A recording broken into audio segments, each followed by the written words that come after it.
तो देखिए, चर्चा के लिए निरंजन भी हमारे साथ जुड़े हैं। निरंजन जी, आपका स्वागत है न्यूज इंडिया पर। जिस तरीके से पूर्णिया सीट पर घमासान मचा हुआ है, पप्पू यादव ने ठान लिया है कि वो पूर्णिया सीट नहीं छोड़ेंगे। क्या लगता है, क्या अब पप्पू यादव को पूर्णिया सीट से चुनावी मैदान में नहीं उतारा जाता है? कोई ठोस कदम उठाया जा सकता है और इसका असर चुनाव पर क्या देखने को मिलेगा अगर पप्पू यादव कोई ठोस कदम उठाते हैं? देखिए पूजा जी, इसके अंदर मुझे ऐसा नहीं लगता कि कांग्रेस के पास और या पप्पू यादव के पास कोई दूसरा विकल्प है, क्योंकि जिस तरीके से आपने देखा है कि कांग्रेस के साथ पप्पू यादव ने बाकायदा डील करके और कांग्रेस के अंदर अपनी पार्टी को उन्होंने विलय करवाया और उनकी एक कंडीशन थी कि मैं पूर्णिया सीट से लड़ूंगा। लेकिन आज जिस तरीके से लग रहा है कि पप्पू यादव का शायद पप्पू बना दिया गया है, तो और लेकिन अब जिस तरीके से आप कह रहे हैं कि भाई इसका क्या रास्ता निकलेगा, या मैं आपको स्पष्ट शब्दों में कह रहा हूँ कि इसका कहीं ना कहीं रास्ता बंद हो चुका है।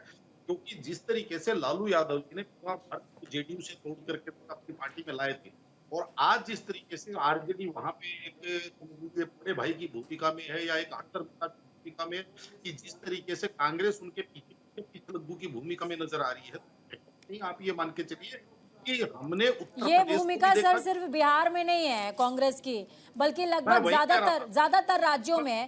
के शर्मा मैं जी, मैं वही आपके कह रहा था पास, कि जी के कांग्रेस शर्मा जी के पास में कांग्रेस जाऊंगी सर। हाँ, सर मैं कंप्लीट जी, कर कंप्लीट कर लीजिए। हाँ, हाँ, कांग्रेस आज की तारीख में पूरी एक कर्नाटक में शीर्षासन कर रही है। हमने उत्तर प्रदेश के अंदर देखा कि अखिलेश जी ने जो सीटें कांग्रेस के लिए छोड़ी, तो वो माननी पड़ी, जितनी सीटें छोड़ी वो उनकी माननी पड़ी। और इधर अगर अगर आम आदमी पार्टी की बात करें, तो आम आदमी पार्टी के साथ स्थिति ये है कि इनको 2 सीटें गुजरात में भी इनको देनी पड़ी, और गुजरात के अंदर ऐसी सीट भरूच जो इनके कद्दावर नेता जो पटेल साहब, अहमद पटेल साहब थे, जो कांग्रेस के किसी जमाने के अंदर चाणक्य और ट्रबल शूटर माने जाते थे, आज उनका परिवार ठगा सा महसूस कर रहा है। तो कहने का ये आज कांग्रेस की स्थिति ये है। और आपने बंगाल में तो देखा ही होगा कि ममता बनर्जी ने अपने 42 के 42 कैंडिडेटों की सूची जारी कर दी, और जयराम रमेश जी कह रहे हैं कि जब तक पर्चा वापसी लेने का बिल पूरा नहीं होता है, तब तक गठबंधन की संभावनाएं बनी रहती है। अरे भाई, कितना और नीचे, कितना घुटनों पे आओगे, अब क्या पेट के बल चलोगे? तो आज कांग्रेस स्थिति कहीं ना कहीं है, और ऐसी स्थिति है, तो मुझे नहीं लगता है कि इनके पास कोई और अधिक विकल्प है। पप्पू यादव जी के पास ठीक है केवल निरंजन जी, इसी सवाल के लिए मैं आपके पास आऊंगी और प्लीज थोड़ा सा जल्दी जवाब दीजिएगा।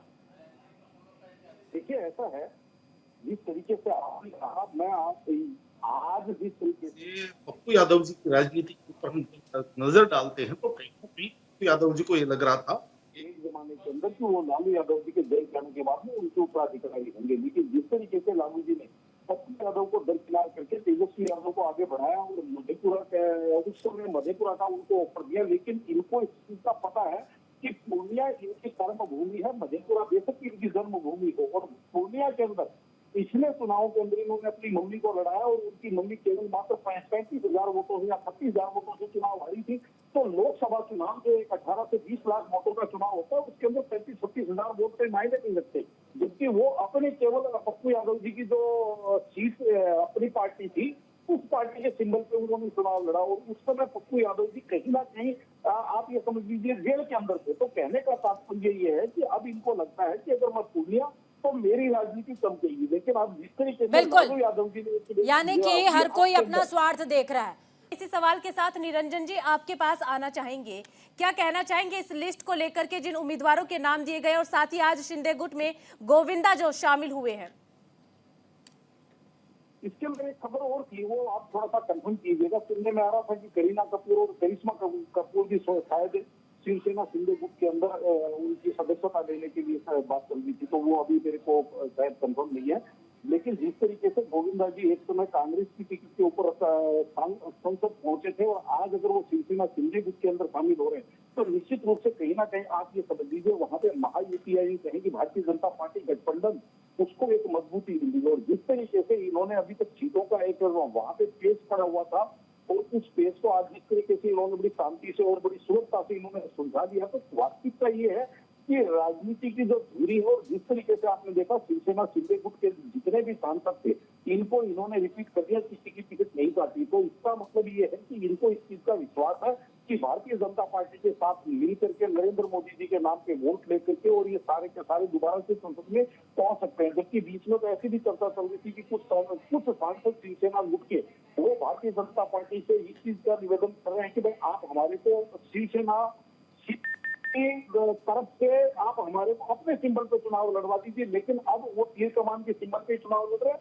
तो ये सारी की सारी चीजें देख करके ऐसा लग रहा है कि अब महाराष्ट्र के अंदर भी पूरा का पूरा राजनीतिक कौशल का परिचय दिया जा रहा है गठबंधन के द्वारा।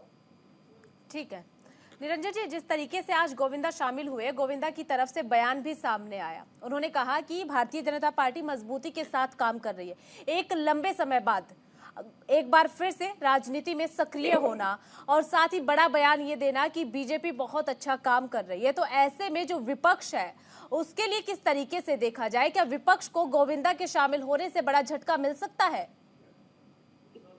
देखिए, निश्चित रूप से इन चीजों से पार्टी को एक एज मिलता है, या ये कहें कि पार्टी का एक मोमेंटम तैयार होता है। और जिस गोविंदा एक जमाने के सुपरस्टार रहे हैं, और आपने देखा है कि उनका एक युवाओं के अंदर बहुत बड़ा क्रेज पहले भी था और आज भी कहीं ना कहीं क्रेज है। और जिस तरीके से गोविंदा जी पहले कांग्रेस की टिकट के ऊपर चुनाव लड़ करके गए, और उसके बाद में जिस तरीके से आपने देखा होगा कि उनको असंतुष्टि हुई है, उनके द्वारा कहीं भी बातें बता रहा हूँ कि जब उनको ये लगा कि भाई उनके साथ ठीक नहीं किया गया, उनके साथ राजनीतिक छल किया गया है, कहीं ना कहीं इस चीज से नाराज होकर के उन्होंने एक बार अपने आप की राजनीति से दूरी बना ली थी। लेकिन आज जिस तरीके से वो अगर शिवसेना सिंधुदुर्ग के अंदर जुड़ करके और भारतीय जनता पार्टी की तारीफ कर रहे हैं, तो देखिए निश्चित रूप से महाराष्ट्र के अंदर भी और पूरे भारत के अंदर गोविंदा जी की एक अपनी प्रतिष्ठा है।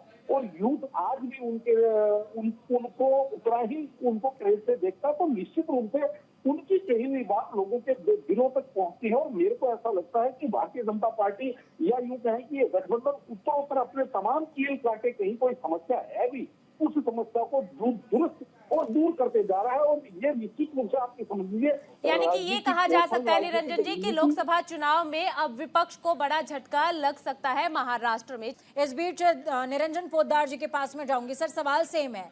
सवाल देखिए राज ठाकरे को लेकर के है, क्योंकि बीजेपी लगातार ये चाहती है कि एक ठाकरे अगर हमारे ओपोजिशन में है तो ठाकरे परिवार का कोई तो सदस्य हमारे साथ में लड़े, ताकि जो राज ठाकरे विरोध में हमेशा से रहे हैं उद्धव ठाकरे के, उनका लाभ लिया जा सके। इसका प्रॉफिट कितना हो सकता है सर, और ये प्रॉफिट बीजेपी को कितना नुकसान देगा, कम से कम एक सीट का?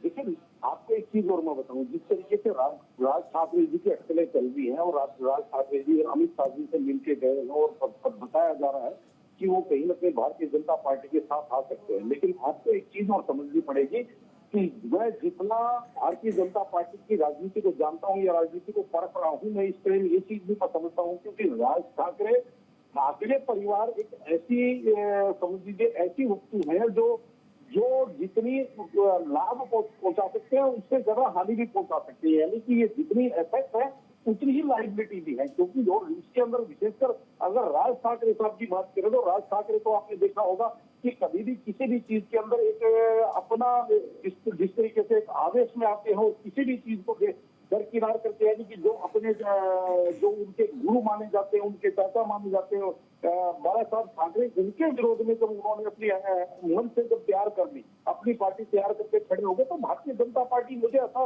नहीं लगता कि भारतीय जनता पार्टी ऐसी कोई लाइबिलिटी खड़ी कर पाए, लाइबिलिटी। ठीक है निरंजन जी आपके पास आऊंगे। सर, उत्तराखंड का जिक्र कर लेते हैं, क्योंकि लगभग सभी राज्य हमने देख भी लिया और कवर भी कर लिए, लेकिन उत्तराखंड का जिक्र नहीं हुआ। जिस तरह की परफॉर्मेंस पिछली बार बीजेपी की थी, क्या वही परफॉर्मेंस इस बार भी रहेगी? अब मैं जब ये सवाल आपसे पूछ रही हूँ तो यूसीसी के एक्सपेक्ट से बताइएगा सर।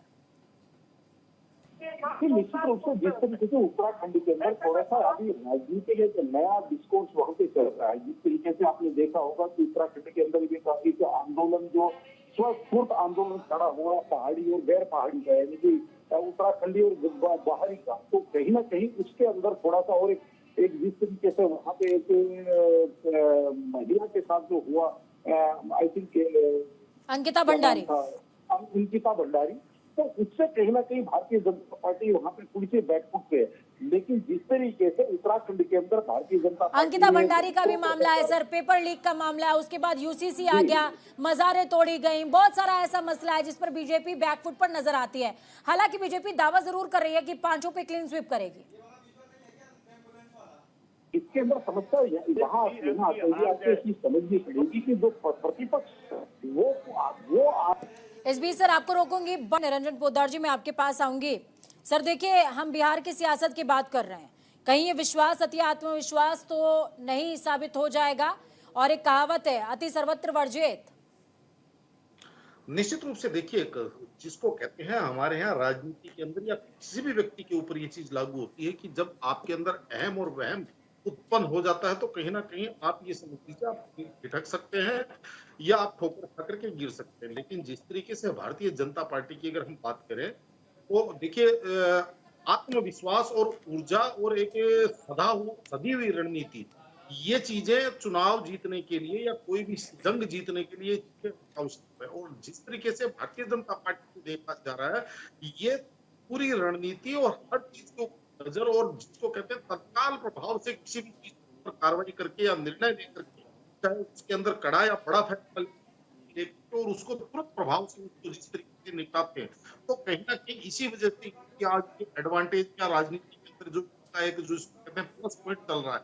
और दूसरी तरफ आप देखेंगे तो बाकी की जो पार्टियां आप देखिए जिस तरीके से भारतीय जनता पार्टी चलिए तमाम ठीक है, चलिए हमारे साथ चर्चा करने के लिए के शर्मा जी और निरंजन जी जुड़े हुए थे। आप दोनों का बहुत बहुत शुक्रिया न्यूज इंडिया को वक्त देने के लिए।